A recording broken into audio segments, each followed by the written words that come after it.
Assalamualaikum warahmatullahi wabarakatuh. Waalaikumsalam warahmatullahi wabarakatuh. Berjumpa kembali dalam kanal Studi Diskusi. Bersama saya Pispian Rahman. Kali ini kita akan membahas topik tentang bullying atau perundungan yang sering terjadi pada anak-anak remaja usia sekolah atau lembaga pendidikan.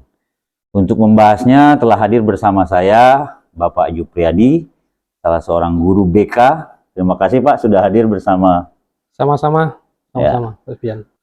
Pertama, ada baiknya kita mengelaborasi atau mendalami apa sih bullying itu atau apa sih perilaku perundungan itu yang sering terjadi di sekolah dan seperti apa saja sih bentuk-bentuknya.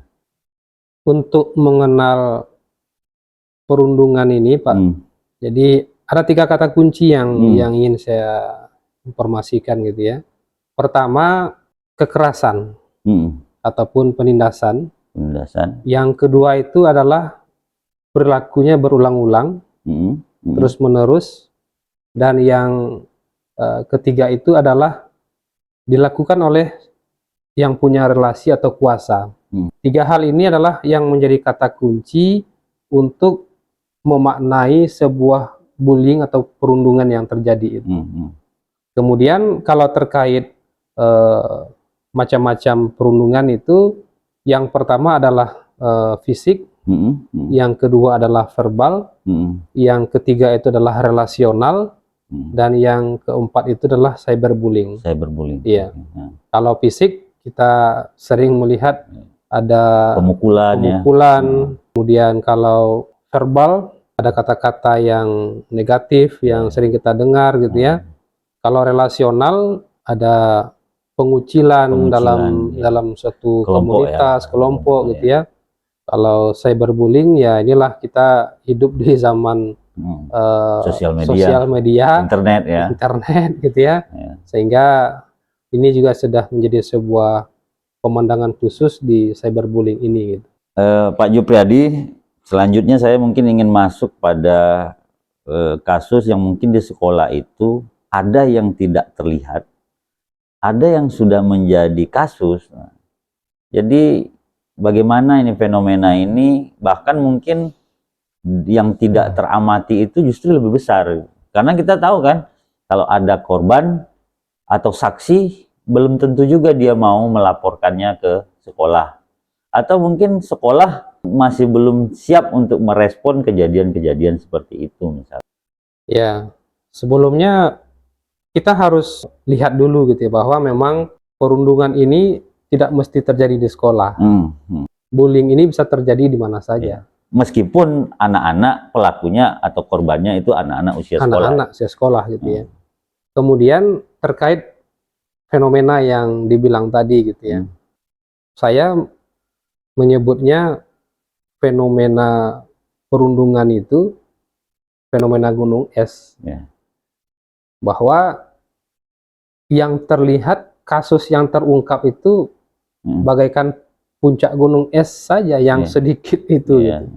Sementara yang tidak terungkap itu lebih banyak lagi. Nah, ini sebuah tantangan bagi kita untuk bagaimana perundungan ini betul-betul materi khusus yang betul-betul bisa kita cegah dari awal gitu. Artinya jika memang ini semacam gunung es, atau setidaknya saya mungkin bisa bilang tidak terlihat lah. Tidak terlihat. Jadi kalau sudah muncul tentu sudah tahulah apa yang harus dilakukan mungkin. Tapi bagaimana kemudian ini juga harus kita lakukan upaya-upaya gitu, atau pencegahan lah. Apalagi nanti terhindar dari kemunculan kasus-kasus yang lebih menjadi kasus kriminal misalnya. Jadi dalam perundungan itu kan ada 3 hal kata kunci juga. Pertama adalah pelaku. Yang kedua korban. Yang ketiga adalah saksi. Nah, terkait yang ditanyakan tadi, langkah yang harus diambil itu memang harus edukasi. Edukasi, karena katakan korban gitu ya. Tentu yang namanya korban apalagi yang melakukan adalah orang yang punya relasi, yang punya kekuatan. Saksi bisa saja takut untuk mengadukan. Ini korban dan saksi ini pasti takut. Ya. Nah, jadi ketika ada pihak independen, Ya. nah kalau ini di sekolah tentu harus sekolah. Ada jaminan lah ya. Ada jaminan, dan itulah yang harus selalu diedukasi, dan jangan pernah sampai bosan untuk menyampaikan bahwa tidak ada tempat dan ruang untuk bullying di sekolah. Ya. Artinya tidak hanya tentang edukasi tentang dampaknya, tapi juga edukasi dalam proses pelaporannya. Dan bahkan edukasi bagaimana jaminan hukumnya. Iya, ketika betul. Terjadi ada saksi yang melihat indikasi perilaku yang mendekati bullying. Bullying, ya, betul. Kemudian ini kan dalam konteks sekolah, kita coba beralih. Karena biar bagaimanapun ini anak usia sekolah, tentu ada peran orang tua. Kira-kira bagaimana peran orang tua dalam mengantisipasi ini bagi anak-anak mereka di sekolah? Ya, terkait ini kita harus satu pemikiran, bahwasanya mindset kita harus sama, bahwa perundungan ini tidak bisa hanya sekolah yang menjadi satu-satunya pencegah untuk bagaimana agar perundungan ini tidak terjadi. Karena kita lihat begitu juga banyak kasus yang itu tidak terjadi di sekolah. Nah, maka orang tua juga menjadi peran yang sangat penting untuk bagaimana perundungan ini tidak terjadi. Pertama, orang tua harus menjadi pelopor. Kedua, juga harus menjadi pencegah. Yang ketiga, harus menjadi seorang pendidik. Ya, kira-kira pelopor, pencegah, pendidik. Ini seperti pelopor ini konkretnya gimana nih? Dia harus tindakan-tindakan orang tuanya. Harus mampu menjadi teladan. Ya, teladan ya. Teladan. Menjadi contoh ya. Menjadi contoh. Kita harus ingat bahwa murid, anak-anak yang tumbuh dan berkembang di lingkungan yang ramah anak tidak akan sama dengan anak-anak yang tumbuh kembangnya di lingkungan yang keras. Lebih keras ya. Tapi kita harus sama mindset ya, karena persoalan itu kan kita berbeda-beda gitu. Ada nilai-nilai masyarakat, kelompok masyarakat juga berbeda. Tapi yang menjadi benang merah di sini, ingat, korban secara psikologis itu tidak sama. Ada yang mungkin ketika dia diolok-olok dia biasa saja. Ada mungkin memang berdampak dalam dirinya. Nah, itu yang bahaya. Makanya saya bilang orang tua, guru, dan siapapun kita harus punya mindset yang sama. Tidak ada ruang untuk bullying di sekolah, di sosial masyarakat, di perkantoran, dan di mana saja. Nah, kalau upaya-upaya tindakan yang kedua tadi, yang Bapak bilang tadi, pencegahan, kira-kira tindakan konkret orang tuanya itu, apakah dia harus membatasi temannya atau bagaimana? Kalau sekarang untuk pembatasan itu memang sulit ya. Tapi dalam hal sebuah edukasi kepada anak, kita kan bisa lihat secara simpel ketika anak yang biasanya punya kebiasaan yang sudah di luar yang terlihat dari kita harus cepat tanggap. Indikasinya kan bisa kita lihat gitu. Jangan dilakukan pembiaran. Nah, inilah yang sering mengapa saya bilang ketika pembiaran itu atau perundungan ini kita anggap biasa, anak itu punya psikologis yang berbeda, itu bahayanya. Artinya mungkin tidak juga membatasi temannya, tapi juga harus tahulah dengan siapa mereka, dengan tindakan-tindakan harian mereka, apakah ini normal sebagai perilaku remaja atau bagaimana ya. Betul. Kemudian yang ketiga itu Pak, yang Bapak bilang tadi terkait edukasi pendidikan ya. Orang tua juga tidak hanya sebagai pelopor, kemudian juga pencegah ya, pengawas lah. Pendidik. Dan juga pendidik. Nah, itu yang saya bilang, anak-anak yang tumbuh kembangnya di lingkungan yang ramah anak akan sangat berbeda dengan anak-anak yang tumbuh berkembang di lingkungan yang keras. Jadi, saya rasa indikator-indikator sebagai seorang pendidik, ya mana ada orang tua yang tidak ingin anaknya tumbuh kembang.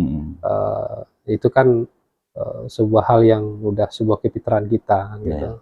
Jadi kalau ketika anak-anak sudah terbiasa dalam lingkungan yang ramah, lalu hidup di lingkungan yang apa, itu juga menjadi kesulitan buat mereka untuk tumbuh tentunya ya. Iya, betul. Ini kembali lagi ke sekolah tadi, orang tua. Kira-kira suasana pembelajaran ya atau suasana aktivitas di sekolah antara guru lah dengan siswa, ini kan interaksinya kan proses pembelajaran. Apa yang bisa dilakukan oleh guru dan siswa dalam pembelajaran sehingga perilaku-perilaku bullying ini jauh dari kata ada gitu. Salah satunya adalah kita harus selalu membiasakan adanya iklim kedamaian di sekolah. Ya, damai ya. Iya. Ini sebuah hal yang mungkin orang anggap biasa gitu ya. Tapi kalau kita dalami secara ke titik akar persoalannya, yang selama ini kan memang iklim kedamaian itu yang jarang tercipta di memecahkan sekolah. masalah tidak dengan kekerasan lah. Betul. Tapi ada loh masa orang berpikir begini, dia harus dikerasi ini yang orang ini harus dikerasi. Gimana pendapat Bapak soal itu? Nah ini nggak bisa kita lunai ini orang begini ini, dia harus dikasih. Ya. Kira-kira pandangan Bapak tentang ini gimana? Ya ini kan memang mindset lagi ya, kesepahaman lagi ya. Mindset lagi gitu ya. Jadi kalau kita kaji memang sepertinya tak akan habis-habisnya gitu. Karena kita melihat ada juga memang di lapangan murid yang berhasil, anak yang berhasil, oh ini adalah karena didikannya yang keras gimana gitu ya. Tapi kita harus lihat juga secara apa namanya, secara psikologis anak, usianya ini usia pertumbuhan anak, ya. Pertumbuhan sangat miris loh ketika anak yang tidak sanggup dengan sistem kekerasan lalu dipaksakan dengan keras ya. Tapi kita juga tidak tahu ketika seseorang itu sudah terbiasa keras, dia berperilaku keras juga terhadap orang lain. Nah, ini juga bisa menjadi rentetan ya. Ini yang mungkin tidak bisa saja ini tidak terawasi gitu. Ya, dan yang harus kita ingat, perundungan itu tidak terjadi di sekolah saja, tapi di semua lini itu bisa terjadi. Baik Pak Jupriadi, terima kasih, kita sudah berbincang-bincang singkat ya, tapi mungkin ada manfaatnya bagi kita semua. Terima kasih penonton sudah bersama kami dalam pembahasan bullying ya pada lembaga pendidikan. Terima kasih sudah menonton dan salam Sudut Diskusi.